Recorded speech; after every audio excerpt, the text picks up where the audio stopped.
Have you ever heard the story of the Tower of Babel? It's an ancient tale that tries to explain why we speak so many different languages. In the story, humanity, united by a single language, tries to build a tower to the heavens.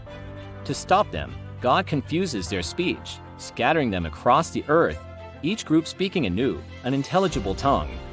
Now, well, that's the powerful myth. The real story of how we went from just a few languages, or maybe even one, to the nearly 7,000 we have today is even more fascinating. It's a story of adventure, isolation, and the incredible adaptability of the human mind. So, how did this explosion of languages actually happen? Let's unravel this linguistic mystery together.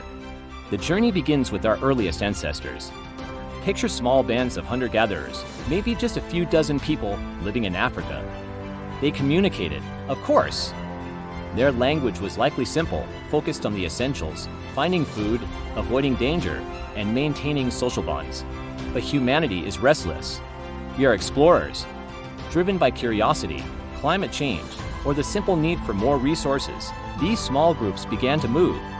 They walked out of Africa and spread across the globe, a process that took tens of thousands of years.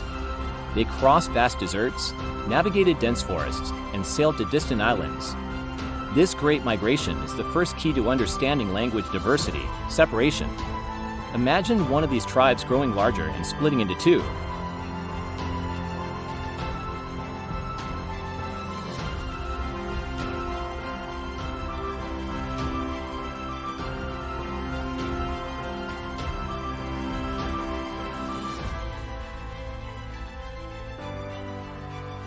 The original, shared language slowly drifts apart.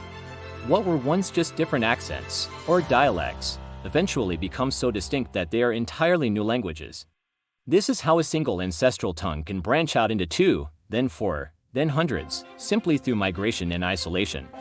But it's not just about being apart. The environment itself shapes language in surprising ways. For example, languages that develop in dense, tropical forests tend to use fewer complex consonant sounds. Why? Because in a humid, tree-filled environment, sharp consonant sounds don't travel as far or as clearly as open vowel sounds. So, to be understood from a distance, it's better to use more vowels. On the other hand, languages from open, dry plains might have a richer set of consonants. Even the food we eat can leave a mark. Some linguists have found a correlation between societies with soft agricultural diets and the use of sounds like F and B, which are harder to produce for people who grew up chewing tough hunted meat and have a different jaw structure. It's a wild idea, but it shows how deeply our way of speaking is connected to our way of living. Contact with other groups also stirs the pot.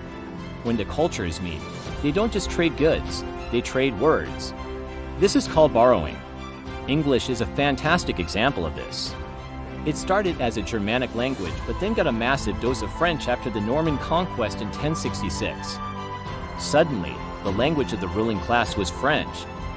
So, for the same thing, we often have two words.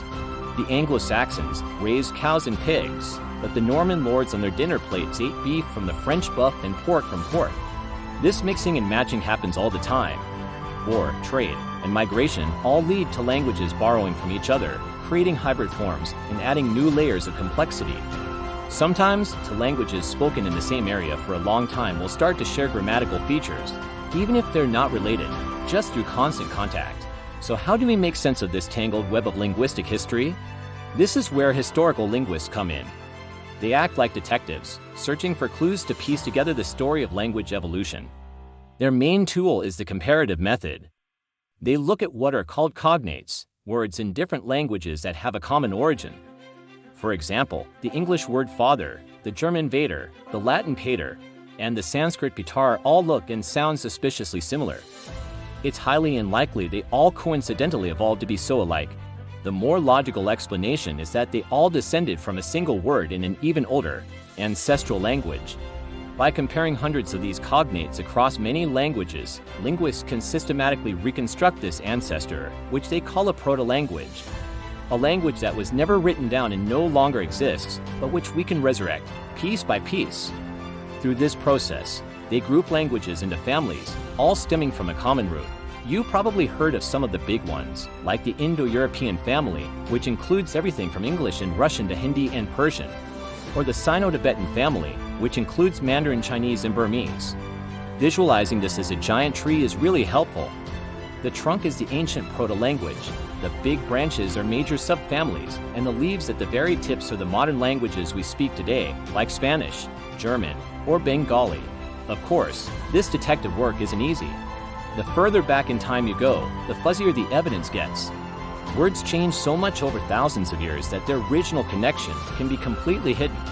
And borrowing messes things up. Is a word a true cognate, inherited from an ancestor, or was it just borrowed from a neighbor a few centuries ago? It can be hard to tell. That's why there is still so much debate about the very deep relationships between language families. Some linguists believe that all language families might ultimately connect to a single proto-world language, the one spoken by those first modern humans in Africa. But we're talking about something spoken perhaps 100,000 years ago. The trail is so cold that we may never be able to prove it for sure. This brings us to today. The world is a kaleidoscope of about 7,000 languages.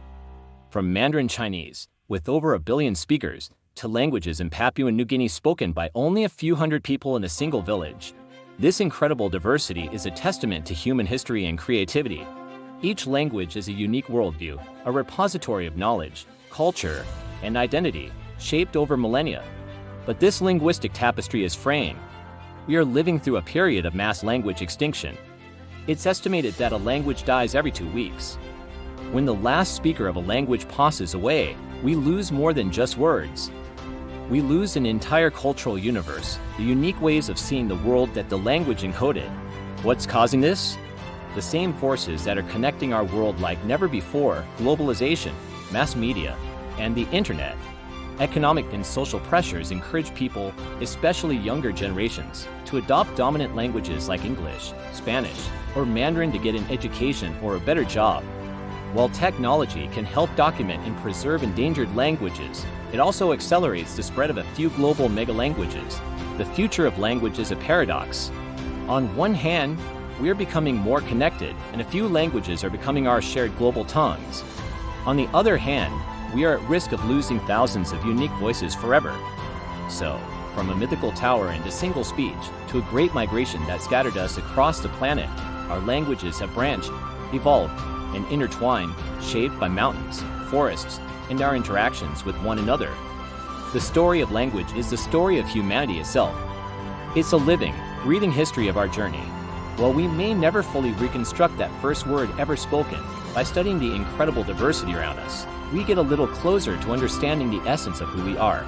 Thank you so much for watching. If you found this journey through language as fascinating as I do, please hit that like button and subscribe for more explorations into our amazing world. Let me know in the comments what language you speak. See you next time.